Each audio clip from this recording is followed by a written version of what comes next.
May 15, 1963. The place, Launchpad 14, Cape Canaveral, Florida. The event, Project Mercury's final manned flight in Earth orbit, forerunner to Projects Gemini and Apollo in the nation's space program. Witnesses of the event, the people of the world, on the site in Florida, at television screens throughout North America and Europe, and at radios on other continents. High above Cape Canaveral, an aerial camera records the launch.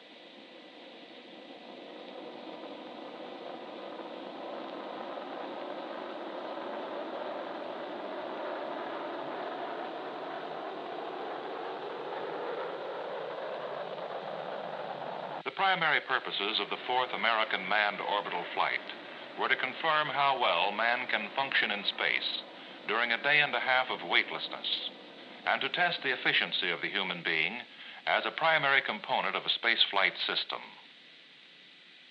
The story then begins and ends with man. Man as a living, thinking element of the spaceflight system, and the man as an individual, the man who named his spacecraft Faith 7, for his faith and for his friends. The individual, Air Force Major and NASA astronaut Leroy Gordon Cooper, Jr. What events in his life led to his selection as the man who would take America's longest stride in space? He began flying at an early age. He soloed at 16. He became an Air Force lieutenant and jet pilot at 22. He also obtained an aeronautical engineering degree and qualified for the daring and methodical work of a test pilot.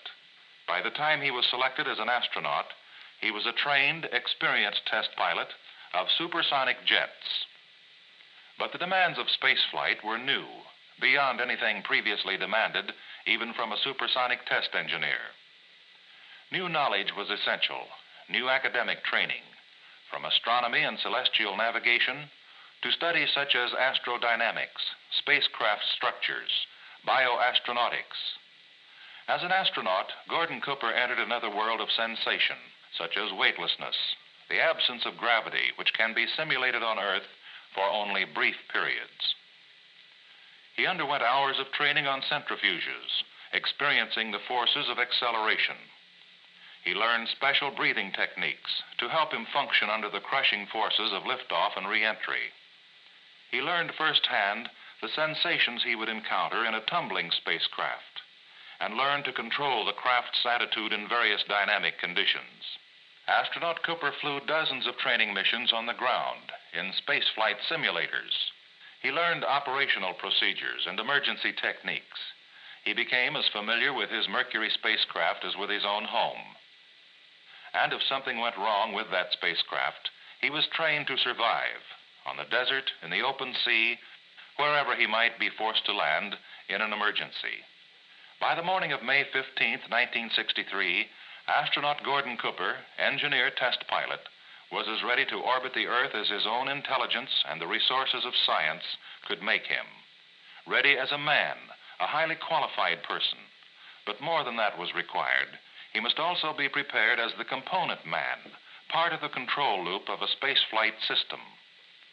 Obtaining medical knowledge of man's mind and body in a period of sustained spaceflight was the most important goal of the mission.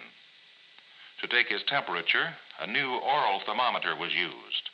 When not in use by the astronaut, it is stowed on the right earmuff of the helmet and serves to confirm suit outlet temperature. It consists of a thermistor embedded in a latex probe and has a range from 75 to 105 degrees Fahrenheit. Delicate sensors obtain heartbeat and respiration rates. They're placed on the torso and under each arm at the 6th rib level. An electrolyte material aids in conducting the electrical signals. This tiny microphone is worn by the astronaut for taking his blood pressure. It is positioned over the brachial artery on the upper left arm. To measure his blood pressure, the pilot presses a button on his instrument panel. A special cuff is inflated on his arm, much like those in everyday use in a doctor's office. The electrical outputs of the microphone and cuff pressure, like other bodily measurements, are fed into this single telemetry unit, are converted into electronic signals, and transmitted by radio to doctors on Earth. Repeated use of this exerciser during flight was also programmed to yield additional cardiovascular data on exertion while weightless. Relatively free movement of his hands and arms is possible for the astronaut during normal flight since his suit is not normally pressurized. The atmosphere within his cabin is maintained at a life-supporting pressure. In an emergency, however, should the cabin lose its pressurization, the suit would be automatically pressurized to protect the astronaut. A careful test of the suit is made just before flight to be sure there are no leaks. When Gordon Cooper left the astronaut preparation facility, Hangar S at Cape Canaveral, to board the transfer van that would take him to the gantry, he knew that his spacecraft had also been prepared for the mission with meticulous care. Faith 7 had been mated to its Atlas launch vehicle days before. Over 100 changes had been made from previous Mercury spacecraft, time-consuming changes in miles of wiring, in solenoids, valves, dials, and even in screws and bolts. The most important ones, such as removal of the periscope, were designed to reduce weight and increase space for storing greater quantities of consumables, oxygen, attitude control system fuel, food, and water. New instruments, such as cameras, antennas, and a metal sphere with flashing lights. In addition to medical studies, 12 special experiments were scheduled. The 95-foot space vehicle consists of the reliable 3-engine Atlas booster and sustainer, the spacecraft, and the escape tower. Mated together, these major components of Mercury-Atlas 9 were a towering tribute to the energy and brains of the nationwide industrial team which created and united them. From almost every state in the Union, materials, designs, parts, components, and assemblies had come to this Florida beach, from the thousands of men and women working in the nation's effort to succeed in space. No one was more aware of the work of more than 50,000 people leading up to this moment than astronaut Cooper as he entered the spacecraft. He was fortified by the knowledge that thousands more would be standing by from Mercury Control Center to stations around the world. Emergency rescue forces were ready to come to his aid in the event of failure or catastrophe during liftoff. And other rescue crews were stationed at strategic points beneath his flight path in case of emergency landing before the completion of the programmed 22 orbits. The day before, the MA-9 flight had been postponed due to a radar problem at the Bermuda tracking station. The man, the space vehicle, and the support systems must check out 100% before liftoff. There's no margin for error when a man is launched into the void of space. On May 15, 1963, the countdown proceeded faultlessly. Woomer, how do you read? Green, region round and clear. Roger. Canton, how do you read? Status is green, clear with background noise. Roger. Around the world, all tracking stations were green for go. This is Texas Capcom, reading loud and clear. All status is green. Roger. Eglin M&O, how do you read? Eglin M&O, reading you loud and clear. All status is green. Roger. Test 465 is at T-minus 24 minutes and counting. MA-9, the vast and intricate edifice itself, responded perfectly to the careful scrutiny of men like those who had built it. Stand by for status. Airmed. Go. ECS. Go. Sequence. Go. Electrical. Go. ASCS. Go. RCS. Go. Tom. Go. TM. Go. CO. Go. Flight. Go. Tony. I'm go. CO, I have your ready light. Roger. Airmed verify. Ready light. Airmed, booster interlock to go. Go. Instrumentation, communications, the spacecraft's automatic stabilization and control system, ASCS, environmental control systems, all were go. 9, 8, 7, 6, 5, 4, 3, 2, 1. Roger. Have a lift off and the clock is operating. That's the clock. Take my 7, base 7 on the way.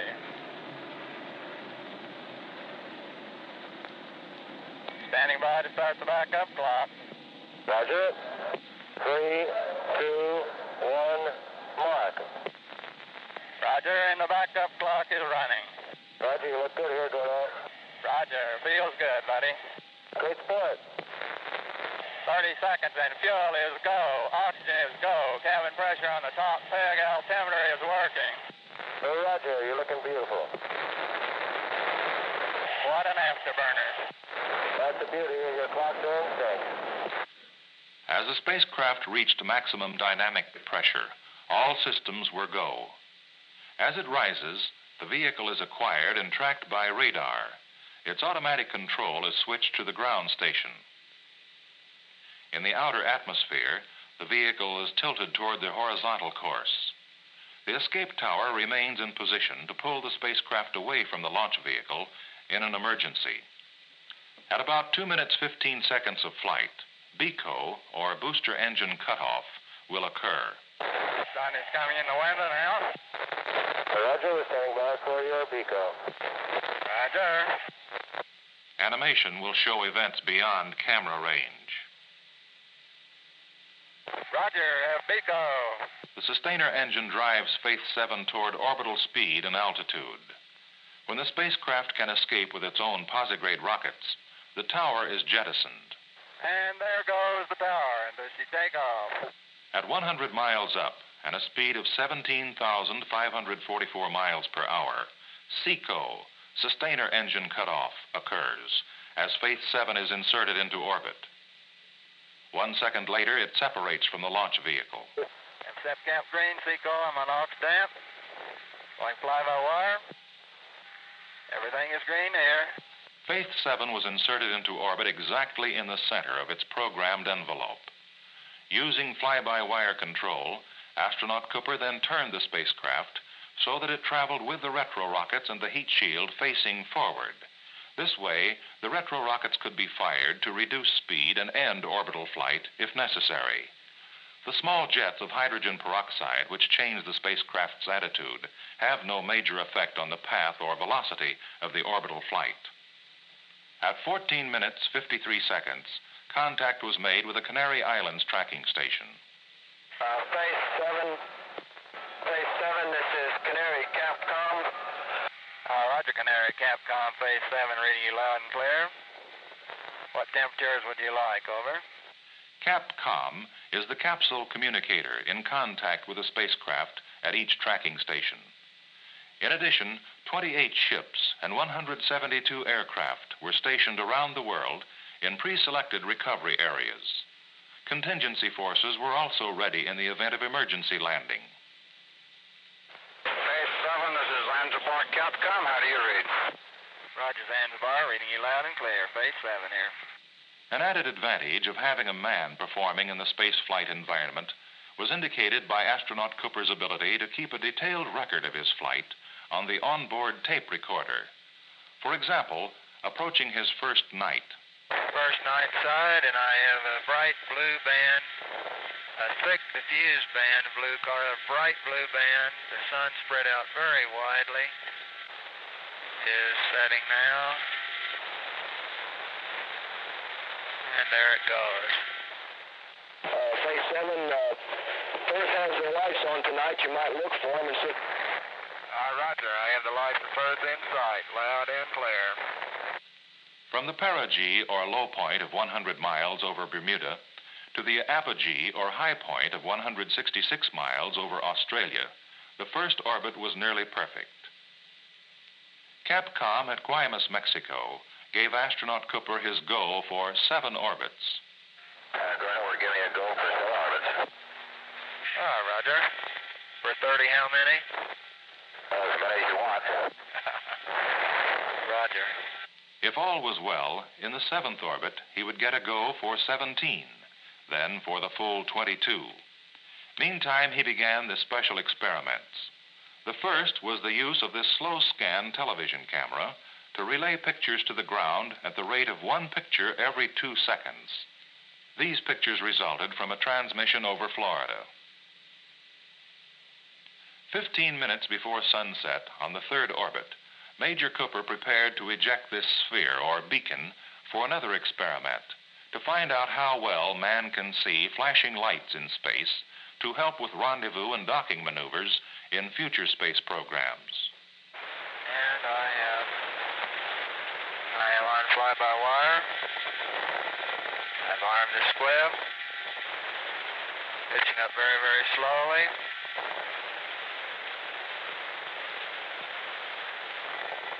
And we'll deploy the flashing light minus 20 degree point.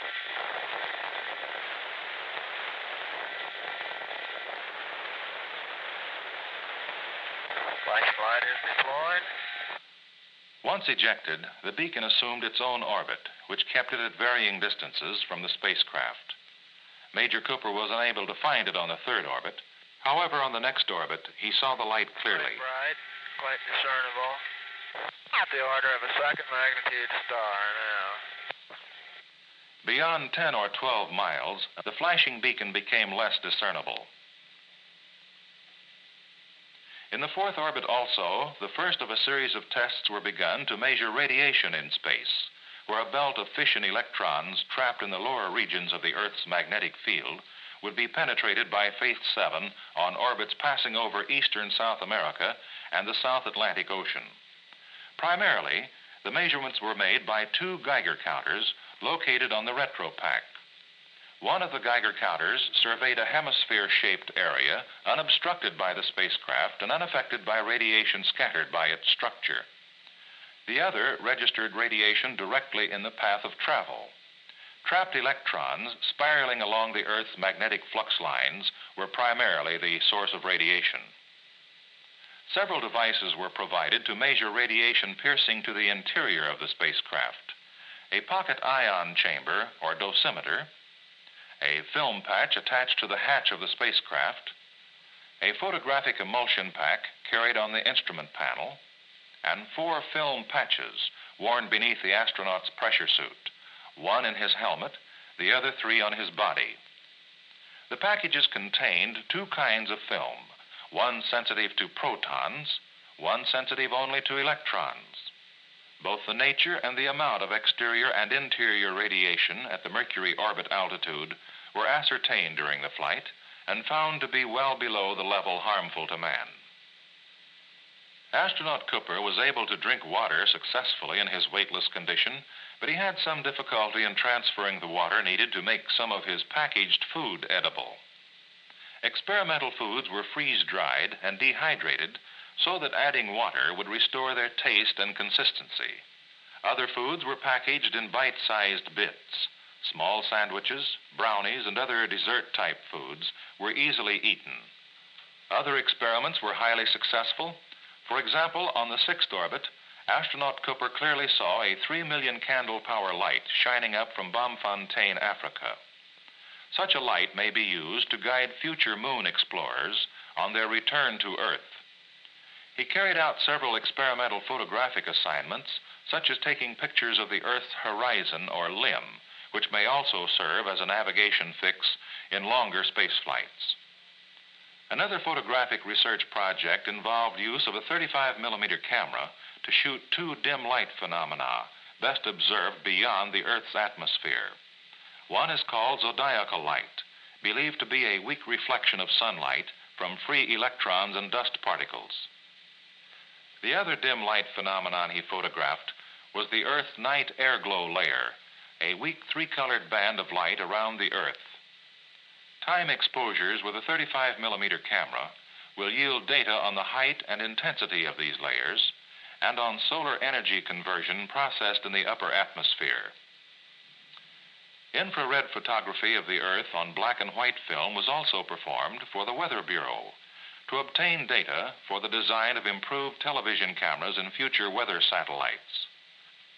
From time to time, the astronaut also shot color pictures of scenes selected at random. This picture was taken of the Atlas Mountains of Africa. Now, this is a view of the Himalayas,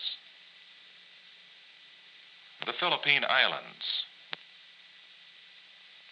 Major Cooper also proved that deep, normal sleep is possible in a weightless condition, beginning his rest period on the 9th orbit. With occasional interruptions for short reports onto his tape recorder, he slept well for several hours. In addition to the telemetered medical data, awake and asleep, on his heart rate, temperature, respiration, and blood pressure, his voice pitch was monitored to determine his psychological condition. The flight proceeded with textbook perfection. Even after the cabin cooling system was turned off and using only the suit cooling system, cabin temperature stabilized at 96 degrees and suit inlet temperature at 59 degrees Fahrenheit. Far less oxygen and attitude control system fuel were used than had been anticipated. During the 15th night, during his 22nd hour in space, astronaut Cooper recorded a personal prayer, portions of which follow. I would like to take this time to say a little prayer for all the people.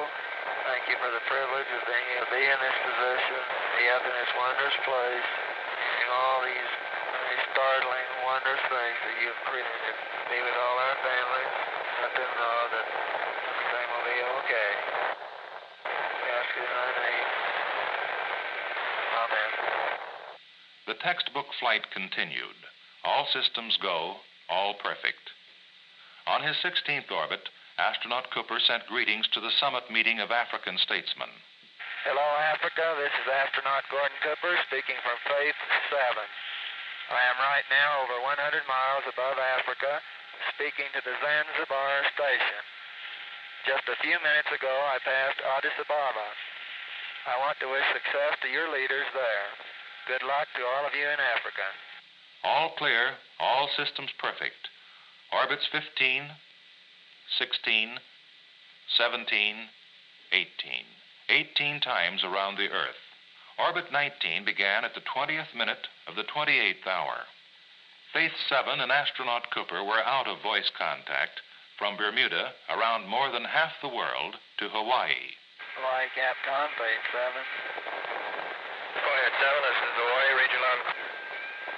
Oh, Roger. I wonder if you'd relay to the Cape little situation I had happen, see what they think on it.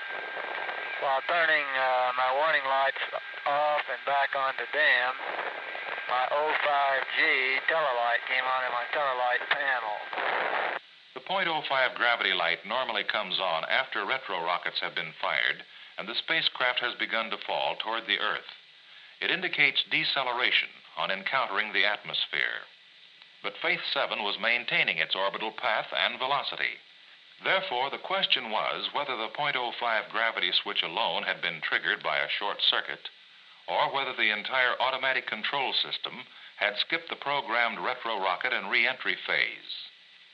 Astronaut Cooper's message was immediately relayed from Hawaii to Mercury Control Center.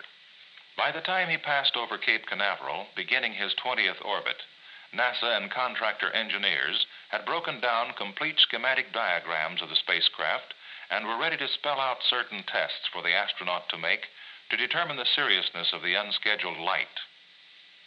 By testing the automatic stabilization and control system's ability to acquire attitudes, astronaut Cooper determined that his ASCS system was not operating.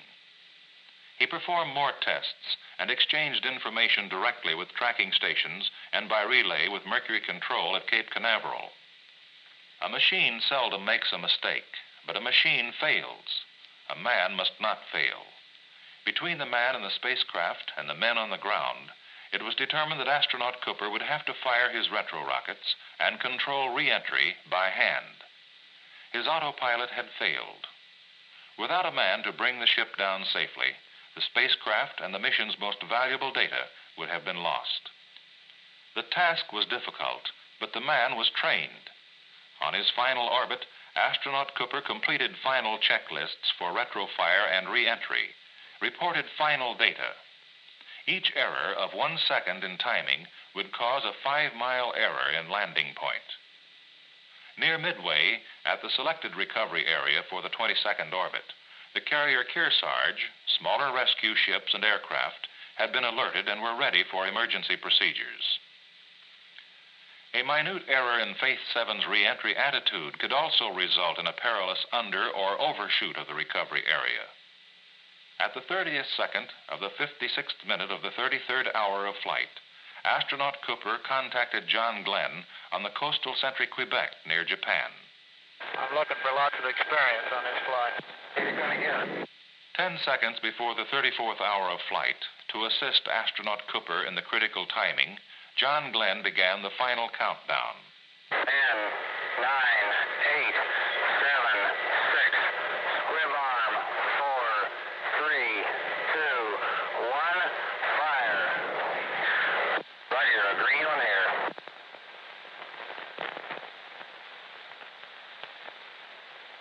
Roger, I think I got all three. Roger, how's your attitude holding, Gordo? Well, pretty fine. Good show, boys. Real fine. They look like they came off right on the money on time.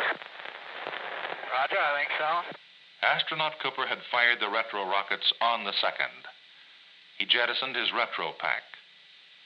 As the tremendous speed of the spacecraft re-entering the atmosphere built up a temperature of 3,000 degrees Fahrenheit, the ionized air cut off radio contact for a short time.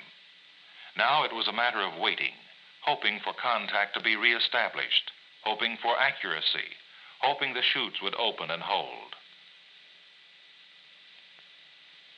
Faith 7 was picked up by radar 184 miles out and falling fast. Shortly thereafter, the main parachute was sighted.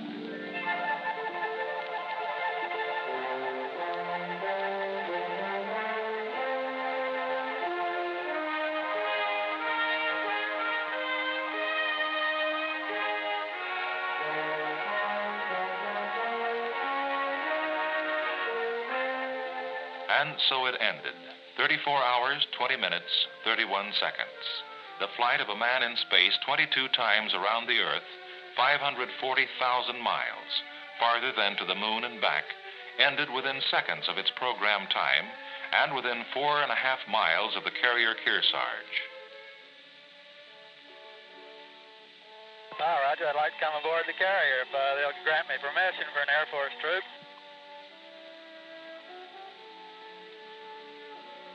The flight of Faith 7 was over. A great deal of data was still to be gathered, but from the immediate medical checkout of the astronaut before he emerged from the spacecraft to preliminary post-flight analyses, the flight seemed to have proved man's capability of efficient functioning in a period of prolonged weightlessness in space. As a pilot, astronaut Cooper had come a long way from the time as a 6-year-old he was allowed to handle the controls of his father's old single-engine biplane. As a man, he had once again provided proof in a deed of valor that individual men will risk or give their lives so that all men may ascend from ignorance into the light of greater knowledge. In the words of President Kennedy, "Peace has her victories as well as war, and this was one of the victories for the human spirit today.